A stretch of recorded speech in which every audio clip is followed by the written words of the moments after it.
Nouvelle édition ce vendredi 12 juillet, ravi de vous retrouver pour le journal de la rédaction en images en 8 minutes. D'abord vos prévisions météo, le temps s'annonce assez agité tout de même aujourd'hui, l'alternance entre du soleil, quelques belles éclaircies par moment, mais aussi des nuages qui vont vite enchaîner les uns avec les autres à cause du vent notamment, des pluies et parfois même des orages cet après-midi.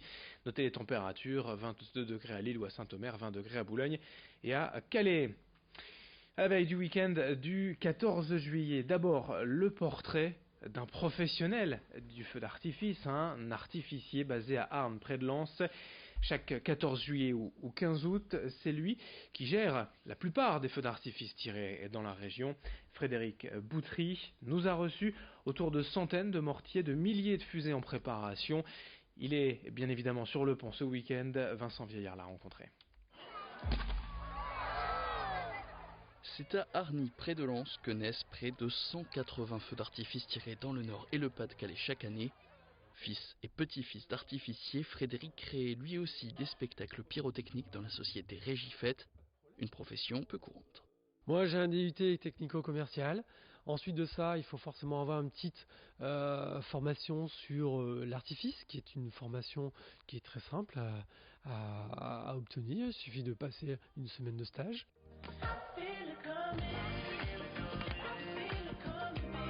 Aujourd'hui, un artificier, c'est avant tout une personne polyvalente, capable d'être un commercial et de répondre à des appels d'offres très précis, mais aussi un artiste qui crée parfois plusieurs dizaines de minutes de spectacle non-stop et qui doit aussi acheter les fusées qui correspondent à ce qu'il imaginait, car non, les feux d'artifice ne sont pas fabriqués sur place.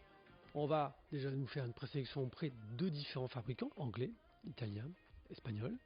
On y va chez eux, on passe une commande, un peu comme un peintre qui lui va pouvoir voir un peu ses pots de peinture, je voudrais cette nuance-là, cette couleur-là. Voilà, nous on achète nos bombes, on achète nos produits en vrac, nos couleurs, nos effets, et à partir de là, on assemble tout ça, comme le peintre, qui lui a ses différents pots de peinture, il va prendre du bleu, du vert pour peindre, un joli tableau, et nous c'est exactement ça, on fait la même chose. Mais avant d'accéder au terrain, il faut pouvoir imaginer le show qui sera présenté, et pas question d'essayer les fusées avant le jour J. On a un petit outil, nous, qui est très sympathique, c'est l'image de synthèse.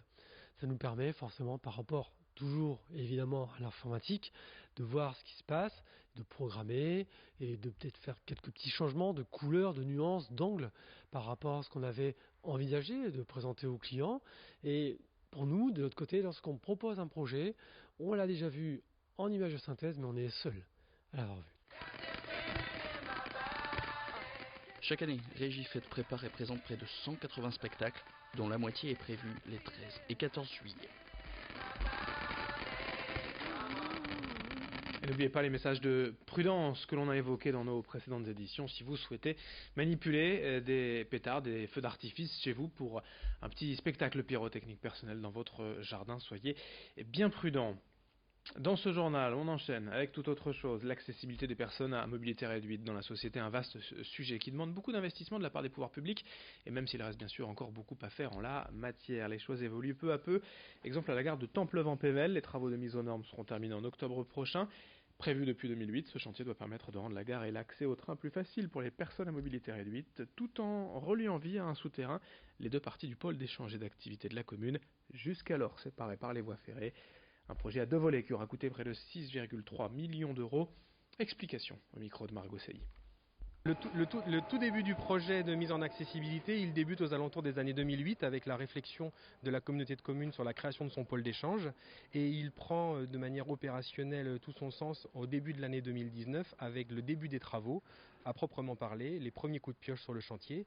La fin des travaux est envisagée au mois d'octobre 2019 et ensuite, une fois les travaux terminés, il y a une procédure administrative qui nous permettra de mettre en accessibilité et de mettre en accès aux voyageurs le passage souterrain par l'ascenseur. Dans l'actualité également des prochains jours cet été, nous vous livrons quelques idées de sortie à faire en famille avec les enfants. Aujourd'hui, direction Villeneuve d'Ascq et le parc archéologique Asnapio. Le but ici est de présenter les reconstitutions de diverses époques, de la préhistoire jusqu'au Moyen-Âge. Et tout cela est basé sur des fouilles archéologiques. Cela permet à des archéologues et étudiants en histoire et archéologie de faire des animations, des activités auprès des enfants pour leur faire découvrir comment vivaient les hommes et les femmes il y a 500, 1000 ou ou 1500 ans ou même plus. Plusieurs activités et stages sont programmés tout au long de l'été. N'hésitez pas à vous renseigner. Il y a même quelques festivités cet été et ce week-end précisément. À ce propos, on écoute une responsable du parc, Laura Michalik, au micro de Margot Sey. On propose 2 festivités estivales, donc le dimanche 14 juillet, en ouverture donc de 15h à 19h en gratuité. Donc là on va être sur une festivité plutôt axée sur l'artisanat. Donc ça va être l'occasion du coup pour les petits de pratiquer, notamment avec la réalisation d'une cuillère en bois, de découvrir la technique du vitrail et bien d'autres encore. Et on a également une festivité le dimanche 11 août, toujours de 15h à 19h en gratuité, qui là va être axée sur le monde des végétaux, en lien avec la réalisation de notre jardin qui vient de réouvrir. Et puis dans ce journal également les animations estivales de la Côte d'Opale à Montreuil-sur-Mer. Nous allons découvrir le programme préparé par l'agence Opalenco au centre des attentions évidemment la citadelle de Montreuil. Le site historique sera largement mis à l'honneur durant les prochaines semaines avec des animations, des ateliers, des visites guidées et insolites ou encore des expositions. Il y aura aussi bien évidemment le spectacle Son et Lumière des Misérables fin juillet, début août, dont on reparlera bien sûr. Les plus jeunes seront aussi concernés avec des déplacements en groupe, ponctués de visites patrimoniales, d'éducation artistique et de randonnée. Explications recueillies sur place par Morgane Reylan. Alors le patrimoine, c'est l'affaire de tous. Les touristes viennent ici en quête d'authenticité, d'histoire, de vieilles pierres. Et puis les habitants, ça les intéresse aussi. C'est-à-dire c'est leur histoire, leur patrimoine, leur passé, leurs racines. Et nous, on est au service de tout ce monde-là pour vraiment appréhender le plus facilement possible et rendre accessible à tous le patrimoine.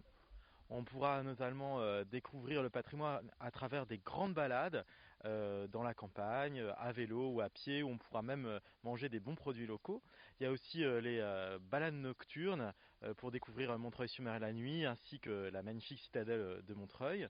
Il y a également un programme dédié spécialement pour les plus jeunes, avec des ateliers autour des stations balnéaires, au Touquet Paris-Plage ou à Stella, des ateliers autour du Moyen-Âge, des ateliers autour de la poterie, tout l'été sur ce beau territoire. Allez, fin de cette édition à suivre dans un instant, vos prévisions météo.